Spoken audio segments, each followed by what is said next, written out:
Hey everybody, it's me, Lawrence Presman, sitting in for Andrew McInnis, and excited to be doing the baseball show with Matt Joseph, Mid-Major Matt from SportsMemo.com. All you can see is his head. Tony Finn, my good friend, one of the best, and the legend himself, Dave Cokin.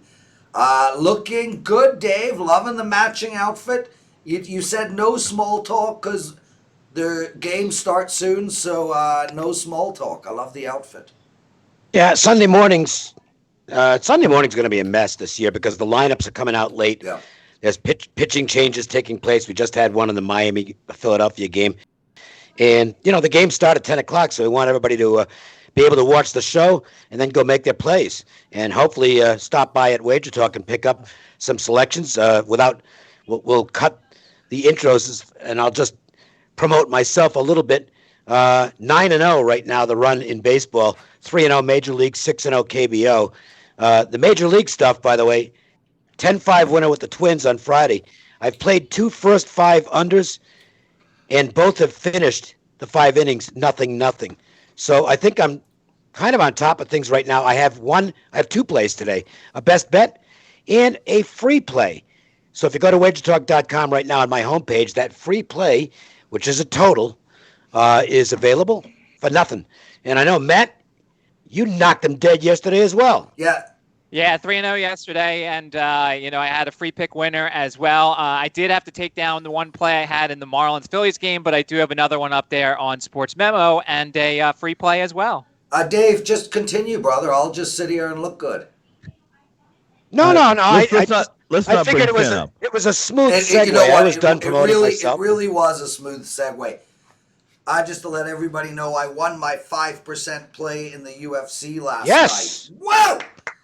That's now, and I'll mention something here. You basically only put out like almost nothing in UFC. I mean, what have you had, 3 or 4 plays, and that's it, and they've all won. 4-0 in the UFC. Very excited. Had the Yankees yesterday, but we had a pitching change game. Did not go off for me. Tony Finn, how did you do, my brother?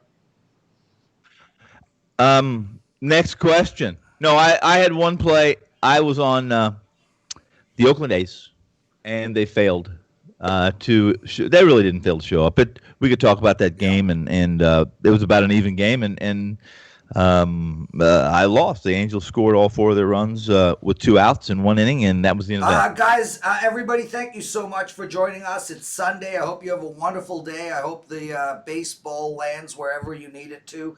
We're going to be taking a deep dive into the Milwaukee Cubs game, the Braves-Mets game, and the Angels and Oakland game, and then we're going to go quickly at 100 miles an hour through every game on the board. I don't get to do this very often on First Pitch anymore. Andrew McInnis is your host. He will be hosting again tomorrow. I just stepped in for the weekend. And I know Dave doesn't want small talk, but I just want to start the show by saying one quick thing, because yesterday I did discuss how bored I get watching baseball, and I just want to make mention that the new rule with the base runner starting on second in extra innings is such a game-changing rule. It makes the entire process so energizing and so exciting to watch. Yeah. And why I want to just quickly mention this is it's not something that I was giving a lot of thought to. And then 2 nights ago, I watched in the Oakland and Angels game, and I thought to myself, wow, this is a real advantage to the home team because they get to bat last and they could just send that second guy in and the game's over. And then as the inning unfolded, I realized it's probably actually an advantage to the away team because the home team needs to keep a big inning down. So they actually have to protect that first base and whatnot. Whereas the away team pitching second, they could just walk the first guy and play for the double play. They could set the field differently on a sac bunt. But I don't know what the answer is. All I know is it's damn fascinating, and I think a rule they should have in every single inning. That's my take. It's gimmicky. And I ended up I'm starting to like it because you're seeing managers handle it differently in terms of strategy. We've had one guy so far bunt, and that was the top of the. Hold Yeah. on. Hold on. Go ahead. That was the top of the 10th in the Kansas City game yesterday, which I thought was bad strategy. It ended up working because they did score the run on a sac fly, and then the Indians get first and second with nobody out and strike out 3 straight times. So the Royals ended up getting a win. There's all kinds of different strategy. You know what? I'm starting to like it a lot more than I thought I would. It's fascinating. Matt and Tony, if you want to add something to that, feel free. No, they did this. They did this. Supposedly, their reasoning for doing this was just to not have long extra inning bouts with the COVID, et cetera. I think However, go ahead. I think they're going to keep brilliant. Yeah. Let's put it this way, though, guys. About 7% of games go to extra innings, and 2/3 of them last 11 innings or less. So I didn't quite understand it, but I agree. I hope they're doing it as a test to do it in every single inning. Matt, a quick ad, and then we got to get into the show.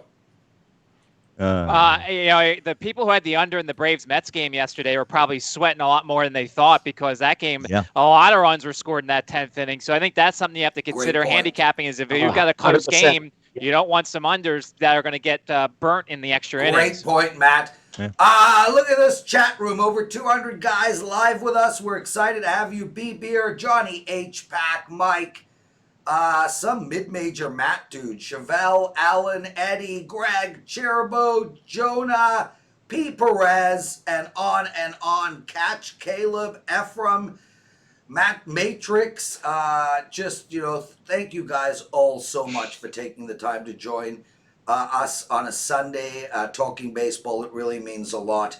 Okay, boys, let's start right off the top. Chicago Cubs, Milwaukee Bucks. I'm not going to do any setup. David Cokin, take it from here.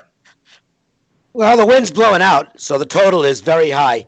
And you've got 2 guys who are tough to cap here, Peralta and Chatwood. Peralta had a lot of problems first time through the order last year. His command was not good, and then he settled in the situations where he was a starting pitcher. Chatwood was just the opposite.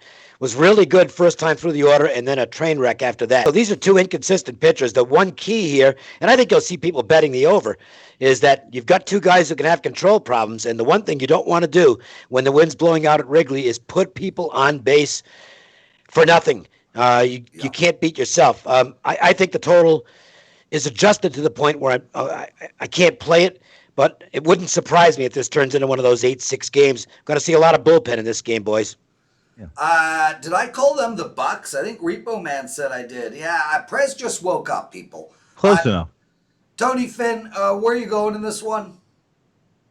Listen, I like Chatwood. I like Chatwood a lot. Last year, I thought he would bounce back from having some of his command issues as well, but he did not. He just did not ever settle in, especially in Wrigley. And I have to agree with the legend here. I will say this. There should be some runs here. Peralta's inconsistent. If he's on, he can be good. So can Chatwood. But at this point in time in the season, with that wind the way it is in Wrigley, I'm on the over here if I'm on anything. Yeah, sounds like you and Dave are aligned. Shout out to my boy Abe, watching the show from the next room. Matt Joseph, what do you like in this one? Well, I want to see, Peralta's talked about a lot that he's developing a slider. And the problem was that when his curveball wasn't on, his fastball was very hittable. So if he can add this slider in and have a 3-pitch arsenal, then I think he can improve. I also want to see Chatwood's control issues, get fixed a little bit. I would lean to the Brewers here, but probably the best play if I was to play anything is I'll agree with the panel on the over. There you go, guys. We found ourselves a consensus pick segment. Just want to make mention before we get into the next game, Carmine Bianco and Nick Borman are currently doing a live in-game betting soccer show. It's on our Wager Talk channel. We don't normally do 2 shows at the same time. But Brad Martin, he writes, hey, Prez, I'm watching this even though Minty Betts is not on. Thanks, Brad. Appreciate it. And one of the guys moved from Carm's show to First Pitch. Look, we don't pick favorites. We're just glad you guys are with us. And, shout out to Carmen, Nick. And Dave can tell you, Tony, Matt, these guys are working their tail off, man. These in-game betting shows are not easy to do. And they are donating. I don't know if you guys know this, but they bet their own money on the in-game bets, and all profit, all winnings is donated to charity. So a big shout out to those two guys, because they can lose their own money and they can't win any. And they ended up donating $700 to the animal shelter in Las Vegas. So good for them. That's where I got my cat, by the way. Oh, beautiful, Dave. It's Doolittle. They're a phenomenal rescue organization. Yeah, and Dewey, you Dewey, know not what? It's a Doolittle. great cause, and I'll tell you one thing, man. Those commercials that you watch, whoa, they can get to you. New York Mets hosting the Atlanta Braves. Matt, let's start with you, my friend.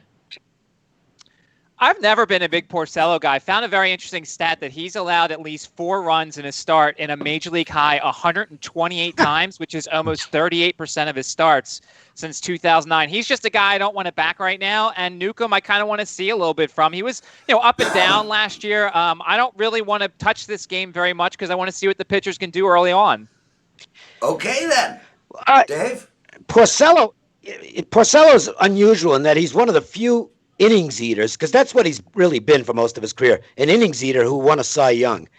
He's basically a number 3 starter who had one year where he got phenomenal run support and pitched reasonably well.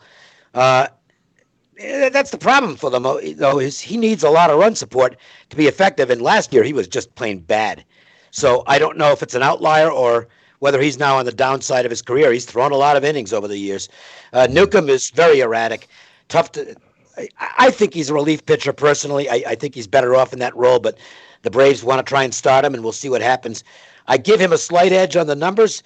I do give Atlanta a slight edge in the bullpen as well. The Mets have used up their guys the first couple of days pretty heavily, and Diaz will certainly not be available today.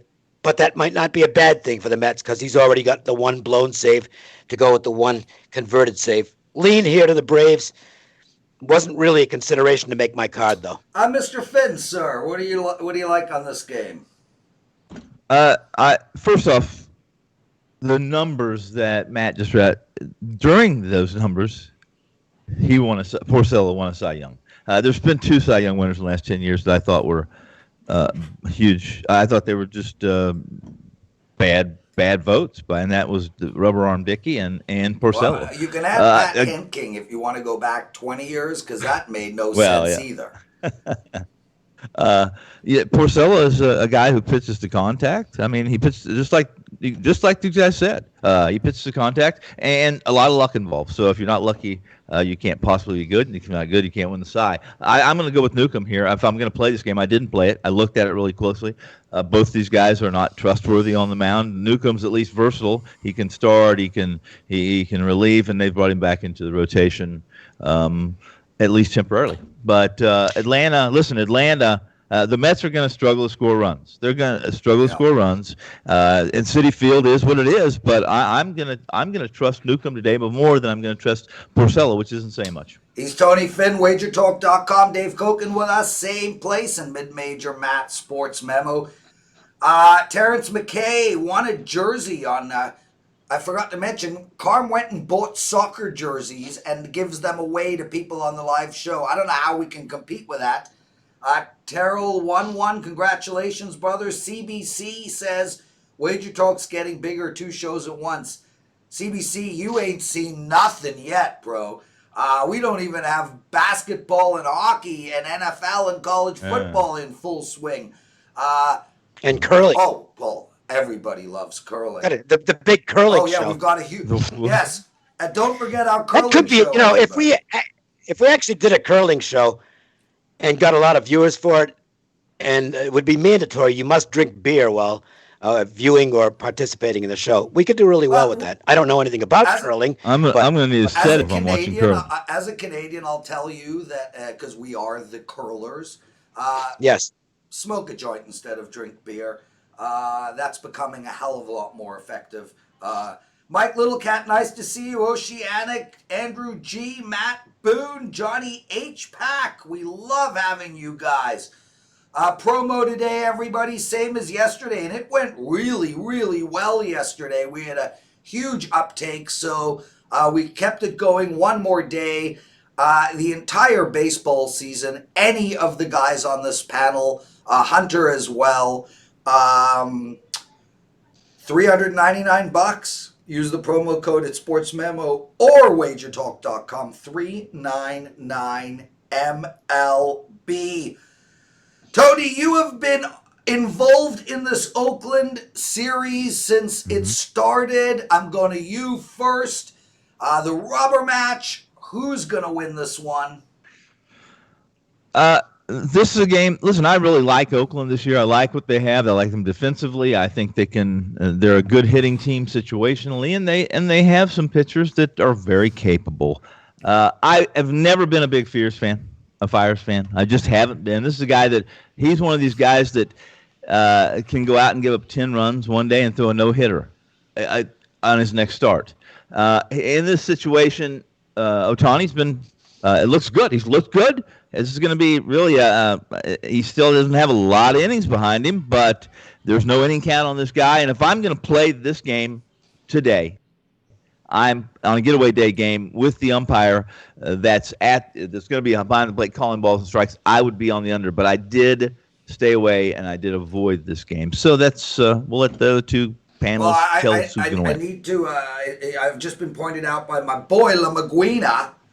That it's not the rubber game. They got one more tomorrow. Oh, well, that's true. You're right. So my apologies. Dave, what are we doing in game 3 of this series?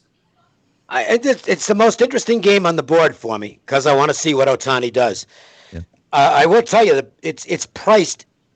They've priced it for a betting market on the Angels because the Angels probably aren't quite as good as Oakland, and it's at Oakland, and yet the Angels are the favorite.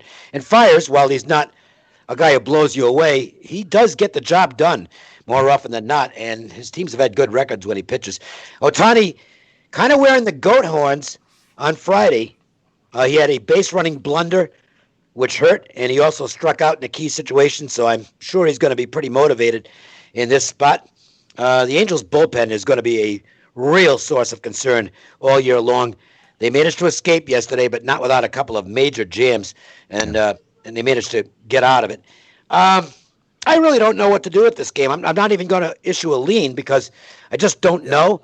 But I think it's an important game to watch because I want to see what Ohtani brings to the table, whether that arm is all the way back, whether he can go out there and throw 6 or 7 innings, because that's what the Angels really need him to do. There you go, boys. Matt, I'm trying to read. There's over 300 people in the chat forum. I'm reading their stuff, saying hello, listening to all of you guys. You have not spoken on this game, correct? I have not. My free play up on There's Sports so Memo much is going on. I took the A's in the first 5 innings. I'm going to hope for some rustiness from Ohtani. I know he had a bit of a walk issue in the summer. And also the best part is that Ohtani's not going to be in the lineup, and he's had some success against Fires. So I think that's going to help. Fires didn't lose against the Angels in 4 starts last year. So I'll take a shot with I got even money on the Athletics in the first 5 innings to take the bullpens out of it. Love it, man. By the way, quick note, Joe Madden, you cannot have Pujols sitting cleanup. You shouldn't have Pujols hitting. Just can't do it. He should not even be hitting, period. We had a big chat about this. $30 million he's going to play yesterday. It's a shame to watch, too, because he's really is one of my favorite players of all time. But, man, there's not much left in that tank. But he still looks great. I mean, physical specimen, that's for sure. He does look good, yes. Boys, real quick, I'm just going to go through some of the stuff in the chat room. We're going to talk DFS, and then we're going to go through the rest of the card. We are keeping this show moving because a lot of bets need to be made before 1 o'clock. Wesley Wooden, nice to see you, my friend. He writes 4 legends on the show. Matt, with no disrespect to you or me, there's 2 legends on the show, one big mouth and an up-and-comer. I don't consider myself a legend. I am glad to be with everybody else. Yeah, I mean, it is a privilege that you compare Matt and I to Dave and Tony, but we pale to these two. I'm a businessman with a loud mouth, and Matt's just awesome. DFS. What, Dave? DFS. Freddie Galvis came through for me yesterday.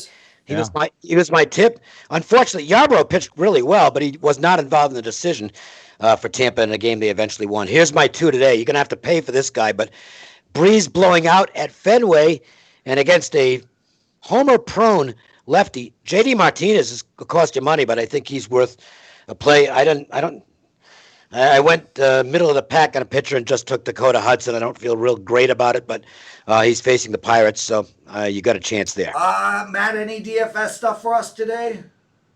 Oh, of course. Well, I'm going to go take a shot. We're going to get into this game more. I'm taking a shot with Vinny Velasquez, who has been pitching a little bit better with Brian Price there, refining his arsenal, and he's towards the middle, bottom when it comes to pitching. And because of that, and also a guy I like is Brandon Lowe of the Tampa Bay Rays today, because Thomas Hatch struggled mightily in A-ball and Double-A with left-handed hitters, and Anthony Kay is going to follow him. I think Brandon Lowe of the Rays is going to have a big day today. Like that. Nice, Matt. Yeah, well, we know Matt's hardcore, man. Tony, DFS? Yes, let's go to Wrigley. I like Javier Baez today. I like a lot of the Cubs today, but he in particular has a good matchup on the mound from Milwaukee, and the wind's blowing out like we've already talked about. So that would be a guy I would consider my stud. My sleeper would be I like Freeland from Colorado, who has not been good. He hasn't pitched he's been injured a couple seasons, but he hasn't been the same since he's been injured. However, he's better. His numbers, his underlying peripherals are better than his surface numbers, and this Texas team is really struggling to barrel the ball up. I'll take Freeland at a pretty good dog price today. I consider it a good dog price, $1.40. Elijah writes, what's the best parlays for today, you guys?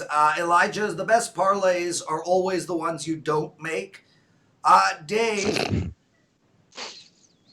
Oh, Dave, I got a little laugh out of you. Dave, is that a segment you and... Well, I agree with your comment. I mean, look at that ridiculous parlay I gave out yesterday. Every team lost. The Dodgers lost. Cleveland lost. Boston lost. I think you get paid for that. It's all what you like to play. I mean, if you're just having fun, being a recreational bettor, just go ahead and have fun, fire away in a parlay. I don't play them because there are often days where I don't have enough games to even make a 2-team parlay. I'm a real selective guy, so that's just not my style. Is it something something you and Andrew should talk about including though on the show? Maybe just like a 3-teamer or something on a regular basis. These guys love their parlays. I know, and as a former bookmaker, I love guys who love to parlay. Exactly. You got Perez. You said something yesterday that is said so many times, and I'm sure that the audience and the chat room, etc. But yes, I'll lay this minus 280. I'll play him in a parlay. I won't play him straight. That it's not really the same thing. It's exactly the same thing. When you're laying minus 280 in a parlay, that's what you're laying on that game, and that's the bottom line. I didn't bet that. Brother, I haven't. I know you didn't, but I've heard so many people say that. I haven't bet a sports parlay that's not UFC related in a decade. Well, that's good. That's good. We got another comment I wanted to make mention. Douglas in STJ writes, just going with smart bets today. Matt, what would that imply? I'm guessing smart bets are A, whatever we say, and B, whatever the guy wants to. I think it implies that he goes with dumb bets every other day. I didn't read it that way, but that's it's an interesting analysis. Well, when you wake up, you're like, I'm in a good mood today.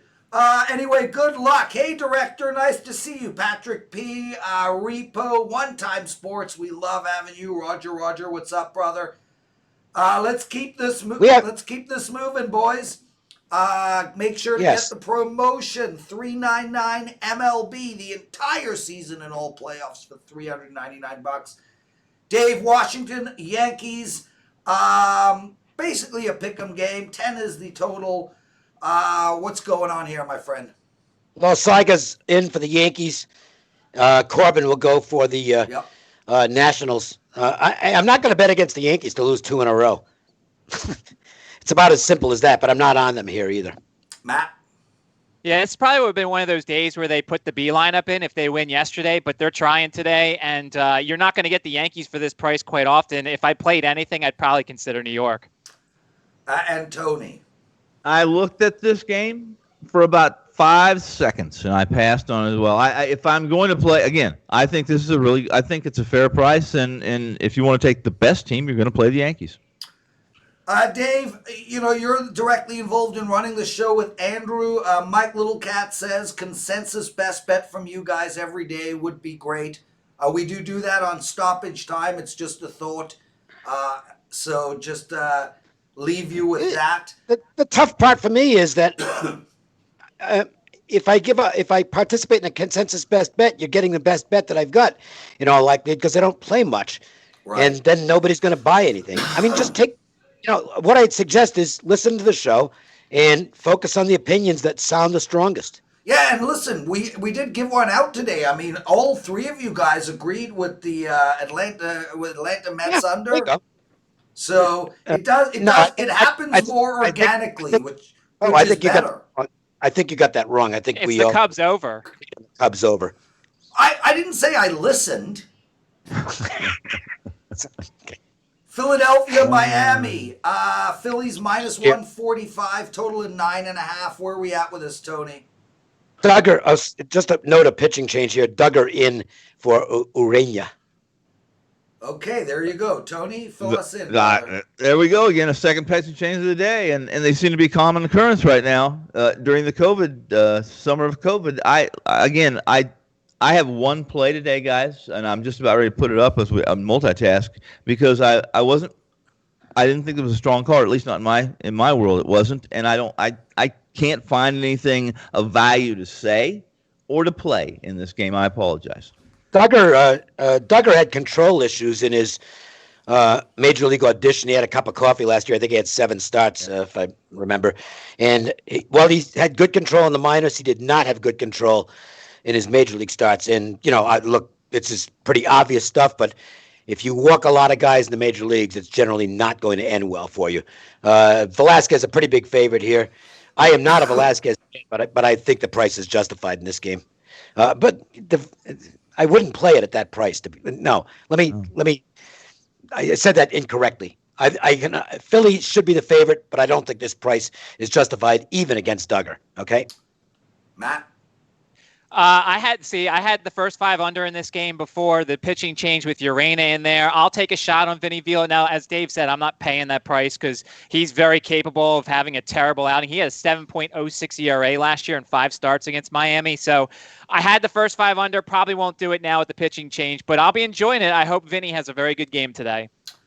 All right, boys, lots more to discuss. Shout out to DJ. He thinks Dave Cokin is all swagged out.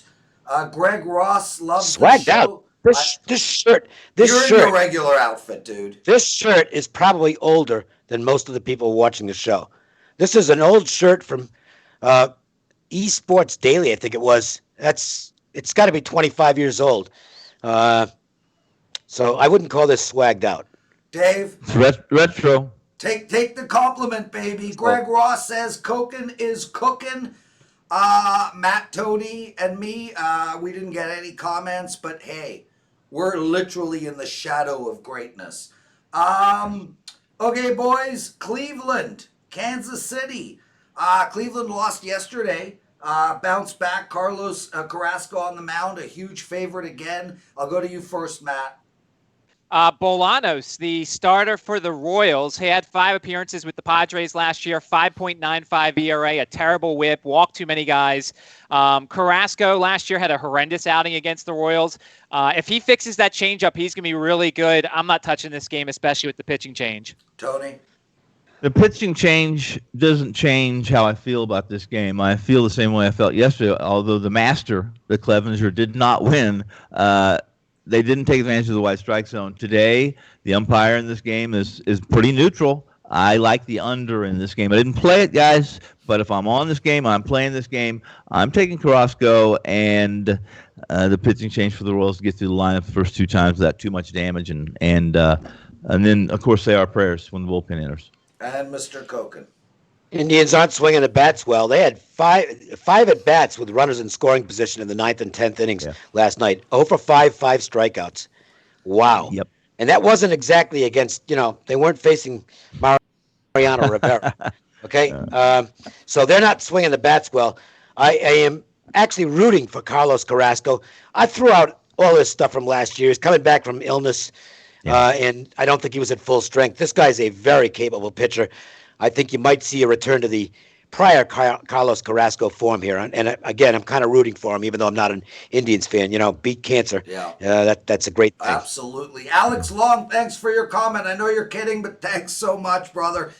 Guys, real quick, I want to update you on some of the changes that are coming up on at Wager Talk, especially content-wise, as all the sports start to slowly kick in. We have a full-time NBA show beginning. Steve Merrill will be hosting that show. That starts this week. Puck Time with Dave Cokin, myself, Andrew McInnis, Carmine Bianco, Buster Sports, and an occasional visit from Rocky when he decides. That starts on Thursday. We're going to do an NHL preview show on Thursday. A little moosh boosh, if you will. I like the Edmonton Oilers to win it all. And then we've got Teddy and me. Teddy and me are going to be doing a show. So one of the guys in the posting forum says, why does Minty look unhappy when she is on these shows? The answer is because she's dealing with either me or Teddy. So the two cranky crabbers, the old guys, are going to be putting a show together. It's called Wager Talk Today. It's Monday to Friday at noon to 1 Eastern. Yes, the best time spot. I chose it. Noon to 1 Eastern, Monday to Friday. As soon as NFL football is back, Matt and Rob Vino will be hosting Wager Talk Today on Saturday and Sunday. So, Matt, there you go. We're just going to wait for football to start before that show kicks in.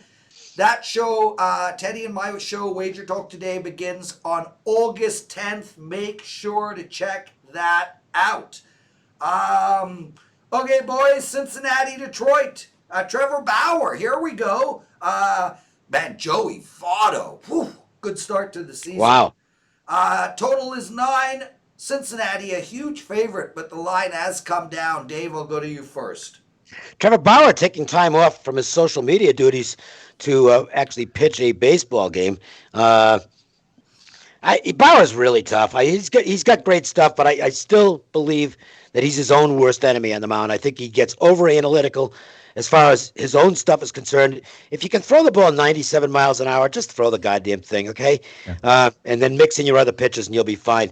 This is the difference between Bauer and Cole, who go back to their UCLA days, and they don't like each other, by the way. Cole has made the most out of his God-given talents. I don't think Bauer has, to be honest with you. I think Bauer has the stuff to be a superstar, and he's never developed that point because he won't listen to anybody but himself. But that's just my opinion. Turnbull, one time through the order, pretty good. After that, he has a tendency to get rocked. The Reds' offense is awfully good. Their bullpen let them down yesterday. I can't risk $2 on Bauer, but it's the only side I would take here. I really don't like Turnbull against this lineup. Matt, we got to keep this moving, boys. Lots still to go. What do you like here, brother? Well, my play on Sports Memos in this game, but I'll say this. Moustakas scratched in the lineup. Josh Van Meter is at second base. Turnbull spent a lot of time on his diet, his mental health in the offseason. And, look, I think the Reds have to eventually learn that Iglesias doesn't like coming in and tie games or when he's losing. Like, he needs to be in when they're leading, and I don't think the managers realize that yet. Yeah, Tony, I was trying to find a Julio Iglesias in joke, and I did find one, but it felt inappropriate, so I'm going to keep it in my head. Tony, go. Quickly in this one, Bauer, you guys described Bauer very well, and that is that he's very emotional, and typically he gets in his own way on the mound. Has many times against divisional opponents, I almost always fade Bauer because they know to get to him or at least to get in his head. And in this situation, no crowd, an interleague game, I think Bauer is the play. I just won't lay the $2. I'll watch. Guys, buy everyone at Wager Talk, or one person. Use the promo code 399MLB. That's for an entire baseball season, any one of us, plus Hunter and Andrew. Tampa Bay beat Toronto yesterday. Blake Snell on the mound, minus 185, a total of 8. I thought the game yesterday might go over. All three of our analysts who actually know what they're talking about said under. Matt, what are we doing today? DFS alert here. Blake Snell's being priced like he's pitching the whole game. He's only going 2 to 4 innings, so do not take him because he's not going to be worth the price. Thomas Hatch pitched an A-ball and Double-A last year, 6-13, 4.12 ERA. Left-handers hit him to a 292 batting average in Double-A, 298 in A-ball. Anthony Kay, who had a 5.79 ERA, is following him up. So that's why I took Brandon Lowe in DFS. The Rays have a couple of lefties who can take advantage of him. I guess in a bullpen game, I'll essentially lean to the Rays in this one. So would I. And almost the identical analysis. This is going to be a mostly bullpen game, and the Rays simply have better arms than the Blue Jays as far as that goes. But it's also a gigantic price. Tony? No one does a bullpen game better than the Rays, in my opinion. And I think I'm a little contrary to these guys. I think that $1.90 price is a $2 price is where it should be in this matchup. And I don't think you're losing much value. I hate laying 2, but I would be on. I'm on Blake's. Whether he pitches 2 or 4 innings, I'll take the bullpen of the Rays all day. Brandon wants to know what does the panel think about 3 or 4 $10 parlays. Brandon, the panel thinks they're stupid. With that said, they are fun. And if you want to make a $10 3 or 14 parlay, we are 100% behind you. Enjoy it. Here's what We'll book them. I'm serious about this. If you're going to do a 4-team, say a 3-team parlay for $10, take 3 big dogs and hope you get lucky. Yeah, and Kelly does that in college and you win football. A lot of money. She kills it in college football with that strategy. Boston loses yesterday. We expected their bats to be super alive. They weren't. Now they're minus 180. Total of 11. Cokin? This is my free play. Go to wedgetalk.com and check out my homepage there, and you will get the analysis and the play. Over. We did yesterday. I thought over yesterday. It's still I almost did, even with Boston not swinging the bat very well, or at least not barreling it up. I like the over. Look at the LeBlanc is Blanc, and this game should have there should be plenty of opportunities for runs scored in this Matt? If you're hearing a cat in the background, he's not smart enough to figure out this is just a curtain between us, and he can come around, but he just can't figure it out, and he's in the other part of the room meowing right now. Well, he is a cat, Dave. Matt? Yeah, I know.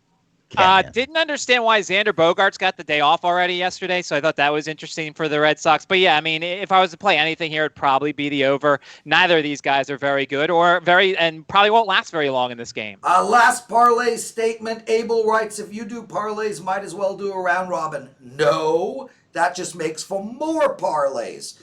and more money. And on top of that, Abel, if you're going to do a parlay, do an if bet and get true odds. How many times do I need to tell you people? If you're going to take 3 teams, just take them on an if bet. You will get 2 times the odds. It'll finally be true odds, and you won't get caught in that cockamamie 2.6 to 1 on a 2-team parlay. Or just one other thought. Find one game you like the most, bet that game, and actually maybe win. Oh, yeah, that's Dave, a straight bet. That's some. You guys, I hope you're enjoying First Pitch today. A lot of good information coming out of the panel. Okay, guys. Chicago White Sox plus 140 against Minnesota. Total is 10. Matt, I'll go to you first. I mean, with Lopez, it's all about that one inning. He always has that one awful inning, and then it just snowballs. His FIP rose to 5.03 last year. He allowed almost 2 home runs per 9 innings. I can't back Ronaldo Lopez, but I need to see how Maeda is going to do in this one. I got nothing here. Tony?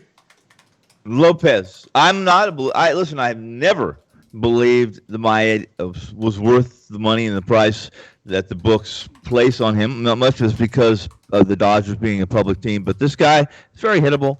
inconsistent, and is always overpriced and overvalued. Let's go Chicago White Sox today. Go Lopez. Mr. Cokin. Well, I don't like Ronaldo Lopez, but no, I just don't. I mean, he's just never put it together. He's a one-pitch guy. Yes, he just has not developed a secondary pitch that's reliable at all. And if he's not commanding his fastball, he can get ripped. But this line's gone up 30 cents. I know. It's gone to 145. So the train has left the station, or whatever that expression is, as far as the Twins are concerned. It's just not playable at 145. Dave, let's stay with you. Houston, this team's got a chip on their shoulder. I don't want to get in their way all year. What are you doing? I ain't betting Kikuchi. I mean, Seattle's no good, and he was just a disaster last year. I mean, his numbers were just horrific, especially the first time through the order. My word, 1.71 WHIP. Against this lineup, you're putting people on. Against this lineup, you're gonna see a 4-spot go up. I mean, this is a game Houston should complete a perfect weekend here. Kikuchi allowed a 304 batting average to right-handers last year. Springer, 6 of 9. Another DFS guy, George Springer. You might want to put him in your lineup. The Astros should have no problem here. And Tony Finn. Yes. Listen, Dave's hit it right on the nail. That's something like that. That's saying too, and that is when a pitcher comes into the league and is supposed to have some advantage. Wow, pardon me, because he's unknown or he's not been seen live, and he gets hit around like that the first time through the order. It's fade city all year long until they move into the minors or dump him. Cut him. There you go. Another consensus play just formed. St. Louis against Pittsburgh. As I said yesterday, just bet blindly against Pittsburgh start to finish. You will make money. Tony? What do you want me to do? You decide, dude. You have a brain. Not a big one because it's very early. You just want a free play? I'm sorry, I missed. You broke up on me a little bit. I asked St. what you want to Louis, do. Pittsburgh. What are you doing? Oh, St. Louis, Pittsburgh. I'm sorry. I'm doing three things at once here, and I know we're trying to get through the show. Dakota Hudson, still, he came up last year. Pitched fairly well at times, didn't pitch well at other times. He's young. I mean, basically did what he's supposed to do. He doesn't have a high ceiling. His skill set's average. And Keller, this is a pretty bland day game. Again, I hate playing overs on Sundays typically because they're getaway games, and everybody wants to either go home or the umpires want to get to see their wives for a day before they hit their next stop. But I would probably lean to the over in this game, guys. Dave Cokin? Mitch Keller is a guy who the Pirates have great hopes for, but he has not indicated so far that he's going to live up to any of that hype. Hudson is pretty much what Tony described. He's a middle-of-the-rotation guy who'll go out there, give you innings, get ground balls. There's nothing at all wrong with a guy like that in your 3 or 4 spot in the rotation. He's a guy I therefore kind of like in matchups like this, but it's $1.50-ish, a little pricey for me. I'm not real thrilled with that number, so it's come down actually. It's down to 135, so it looks like there's some action on the Pirates. Matthew? I'd consider Keller today in the first 5 innings. He had some unlucky numbers last year. The 3.18 FIP. He had he had a lot of balls in play. Obviously, with the 72 hits in 48 innings, I'd consider maybe a 5-inning play on Keller and take their bad bullpen out of it. The question is, can that Pirates offense get any work going on Hudson? But I think Keller's better than his numbers were last year. Okay, boys, let's keep moving. Texas, Colorado, Kluber on the mound, minus 145, total of 8.5, has come down from 9. Dave Cokin. Well, Kluber's going to have to prove to me that he's got what he used to have. I have my doubts. Kyle Freeland, off just a horrible year last year for the Rockies, needs to bounce back. Better chance for him to do it on the road than at home, I suppose, although he's he's got bizarre splits for his career because he's actually pitched better at home than on the road. I don't know. I don't have much faith in Freeland, and the Rockies don't hit on the road. So they need to hope that Freeland gives them a real good game if they're going to upset the Rangers today. This was an easy pass for me, but the market is firing on Colorado. So the market does not think Kluber is what he used to be. Tony? Kluber was really pretty good during his warm-up games, exhibition games, his training games. He was spot on. I think he struck out 7, struck out 9. I believe that's the case. I don't have him in front of me. And Dave's right. Listen, Freeland was horrible last year. Last year, his numbers, his splits were more. He was better away than he was at home. You just know what you're going to get with a guy. He's an injury waiting to happen, and when you slash 330 and getting worse at Coors Field, you're going to get beat up. I personally, as I mentioned here, I like Freeland to bounce back, especially against this Texas lineup that strikes out a lot and isn't hitting the ball very well. If Kluber pitches well, you play under 8.5 here. Dave? I already talked about this game. Matt, sorry. I'm like, the form is so active, man, and all people want to do is talk about parlays. This one guy, Yahweh, writes his buddy won 300K on a 5 and 16 parlay. Well, who are you imitating? Quick question for the guy who posted that. How much did you win on that parlay? and when did you and what did your buddy say about all the other parlays he lost along the way? But anyway, whatever, man. Matt, what do you like in this game? Well, we've seen 2 under so far in this ballpark. I don't know if it's 2 bad offenses or the fact that the ballpark's a little bigger is affecting things. Yeah, I need to see something from Kluber, and Freeland can fix what was wrong with his 4-seam fastball. He might be a better pitcher, but I'm not going to play this game until I kind of see what these 2 guys have so far. Look how professional Matt is. No small talk. I just throw it at him. Bam! Ready to go. San Diego, Arizona, Dave. I like Zach Gallen. I think he's a breakout candidate this year, and I expect good things from him. I think he's got a chance to be better than a number 3 starter, which is where he is right now. Garrett Richards has, in a sense, the misfortune of following 2 absolute beasts in Paddock and Lamet. And actually, maybe the Diamondbacks, he'll look easier by comparison. This line is holding firm. Padres have won the first 2. This is a 4-game series, by the way, and I actually had forgotten that when I was looking at this, thinking it was a sweep situation for Arizona, but it's not. They play again on Monday. Good matchup, but I have an arrow up next to Zach Gallen. I think he's a guy who you could see move up this year. Tony? The umpires today, as a whole, are very good. There's in my rankings, and I rank umpires, 3 of the top 10 umpires are behind the plate today. One guy that's behind the plate that's really hitter-friendly is Rippinger. And I think he doesn't get a low strike. Both of these guys could struggle, especially, not Gallen, as much as Richards. So if I'm going to be on this game, I'm going to play. I might even play. Let's parlay. Let's parlay. What the heck? Let's play the visitor in the over. Okay, there you go. Hold up.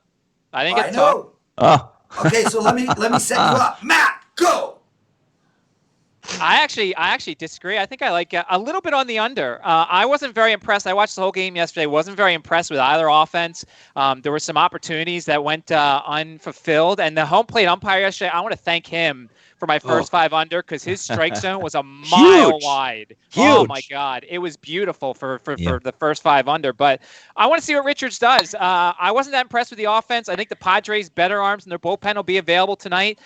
We saw Yates yesterday, but I'll lean to the under here with these 2 offenses. Yates only threw 6 pitches, I think so. It was a real quick inning, so he's available if needed. Abel, you are the best, dude. When he goes to a sports book in Vegas, he has a group of people waiting for him to see what he likes. So please, Abel, next time you go to Vegas, give us a heads up. Dave, Tony, they'll all be waiting there for you, brother. And just so you know, Abel, you got a fan in Toronto as well. We love you, brother. Okay. That's it. One more. Oh, no, 2 more. Yeah, we don't know. The New York Mets, Atlanta. Well, we already did that game. No, we did that. Yeah. Hey! San Fran, LA. Matt, I'd say you want to host this, but the thing is, I know the answer to that question. And I think I am next You are. weekend. So, guys, everybody, Matt Joseph will be hosting First Pitch Saturday and Sunday, and I promise you'll be doing a hell of a lot better job than me. Dodgers game, Tony? Well, I think, listen, I really, and this is a shocker, but if there's one game where I would have probably backed the dog here, the visiting dog in San Francisco with no bullpen, oh my goodness gracious, they almost lost that game yesterday. The bullpen's miserable. I like Smiley in this situation, really, today. I think that the Dodgers, while their second unit's as good as their first, I think you're going to see them do some load management and some rest of them guys. And if anybody on this staff is hittable, and there's not many of them for the Dodgers, Uranus is one of those. I'll take the dog. I'll take San Francisco. Smiley. Go ahead, Dave. Well, I don't have a price yet. Anybody got a price on this game yet? I'm not even seeing I'm seeing a blank on the Giants pitcher, so I don't know if And I'm guessing Smiley. I'm guessing is all I'm doing. No, Jeff Samardzija, I'm guessing. He hasn't pitched yet this year. I'm going with Juan Guzman. Well, it'll be curious for the Dodgers, and he can be really good for 3 innings, and then after that, they'll probably get him out of there. He doesn't go he really is useless beyond that. He's, I know the high hopes for him coming up, that he was going to be a Cy Young guy. That's not going to happen. He is a very effective reliever, but I think as a starter, he's just a short, once or twice through the lineup max. Okay, I forgot the San Diego game. Matt, did you want to add anything to the Dodgers game? Well, the only thing is, I think Gabe Kapler is going to be a thorn in our sides because he's already said basically he's not naming starting pitchers until like almost up to first pitch time. Dave Roberts already criticized him after the first night. And you got Johnny Cueto who's pissed at him already. I'm loving it as a Phillies fan who had to deal with Gabe Kapler for 2 years. He's terrible. He's terrible. You guys can enjoy him in San Francisco. And he already made one ridiculous move in the first game, pinch hitting for Brandon Crawford in a 1-1 game. Take your best defender out. What an idiot! Guys, Johnny Detroit. And the infield defense fell apart in the next inning, by the way, and let the Dodgers blow the game open. Gabe Kapler is the 30th out of 30 major league managers. And enjoy Darren Ruff as your cleanup hitter. That'll work out a lot too. Guys, Johnny Detroit said 325 plus people in the live chat. We did hit 333. The over and under in weeks until it's 500 or more. Matt, my prediction is by Saturday's show, you will have 500 people in the chat room. Any thoughts, anybody? And they'll all be asking where you are. What? And they'll all be asking where you are. Yeah, listen, dude. There's a lot of moving parts. He won't be in the chat room. He won't be in the chat room. No, I'll be at the pool, dude. If I ain't hosting the show, I ain't around. Okay, guys, we got to talk one last game, but just a quick reminder to everybody, subscribe to our channel. We are under 700 people away from the elusive, the impressive, the industry-leading standard of 50,000 subscribers to our YouTube channel. Take a look at how many our competitors have. We need 50,000. We need it by Matt's show, or Matt will do his show naked, which doesn't matter because he could be right now. All we're seeing is from his chin up anyway. No. San Diego, Arizona. Dave, take us home. We already did. I'm so glad you pay such close attention to the show. We already talked about it. Okay, I know. Dave, we're done. I think I did a pretty good job today. Well done. We don't have one single unlike. Thumbs down, whatever you call it. Now it's coming. Okay, so we're done. Dave, it was a privilege, an honor. It was. Yes, I feel the same way. Everybody make sure to check the show out. 2 p.m. Eastern, right, Dave? 2 p.m. Eastern. Yeah, 2 p.m. Eastern, 11 a.m. Central, 11 a.m. Pacific, Monday through Friday, and then on the weekends, noon Eastern and 9 o'clock out here. Andrew McInnis will be hosting Monday to Friday. Matt Joseph will be hosting Saturday and Sunday. We will have other guests rotate through, including the incredible Marco D'Angelo, as well as Brian Leonard, and Hunter will be making more appearances as well. I thought he did a really great job yesterday, guys. Yes, he did. All three of you are just incredible. Matt, continue your 3-0 from yesterday run. Dave Cokin, your 9-0 baseball run. Best of luck with that today. Tony Finn, turn your damn season around. 2-2 or whatever it is not good enough. It's a catastrophe yet to happen. Yes, we did the Phillies, Daniel. Go back and take a listen. A long time ago. Yeah. Hey, Dave, you wanted the show to be half an hour long. It was a half an hour. Well, long only because, twice. I want, it was a half an hour plus 20 minutes. No, I just want people to be able to get their bets in. And And their hopefully- DFS lineups. Yes. So I think we're done. It's 5 minutes to game time. Yeah, Let's go. Leroy, if you want to know where you get Matt and Dave's free picks, head over to wagertalk.com or sportsmemo.com. And in that note, everybody, I have a pool that's waiting. As you can see, I'm wearing my swim shorts. Oh, I'm you glad just it's scared not me. a Speedo. Goodbye, everybody. Love you all, and thank you for watching First Pick.